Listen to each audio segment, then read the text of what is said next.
A warning to parents tonight about body piercing. Good evening, I'm Danita Harris. And I'm Chris Flanagan. A concerned dad told us about how his 12-year-old daughter pierced her own belly button. Turns out the preteen had no trouble buying the needle to do it. In fact, she got it at a local mall. Investigator Sarah Buttison tells us more about this loophole in Ohio's body piercing law.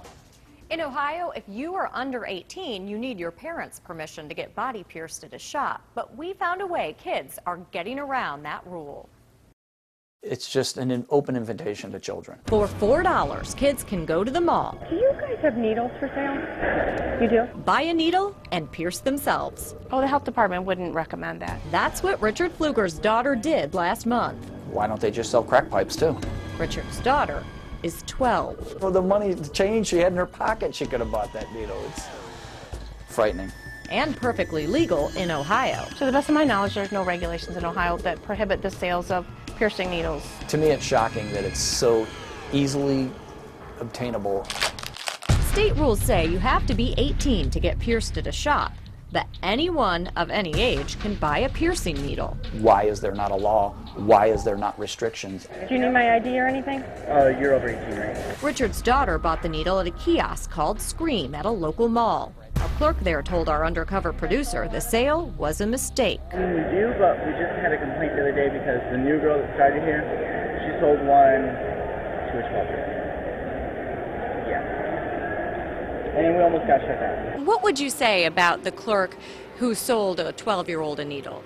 That she needs to be fired. I told my manager that too. Billy Sadati also told us Scream has an 18 and over policy, even though it's not legally required. That's one of the main questions that you have to ask somebody.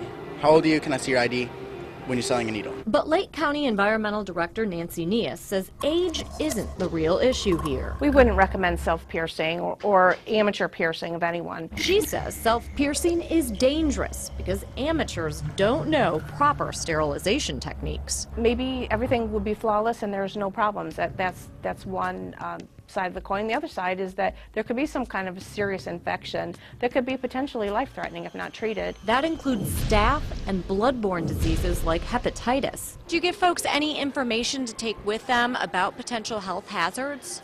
No. The needle is sterilized. That's all they told her. Richard made his daughter remove her belly ring. I'm hoping that this redness goes away. So far, it's infection-free. Richard is relieved, but still angry his preteen daughter had no trouble purchasing a piercing needle. If you're not a professional piercer, or you don't have the prefix doctor before your name, you simply don't need them. Plain and simple. Right here is the needle that our undercover producer bought with no problem. You can see it is in a sterilized pouch, but you need to know what you're doing after it's open to make sure you stay safe. Well, Sarah, what should you do if you want a body piercing?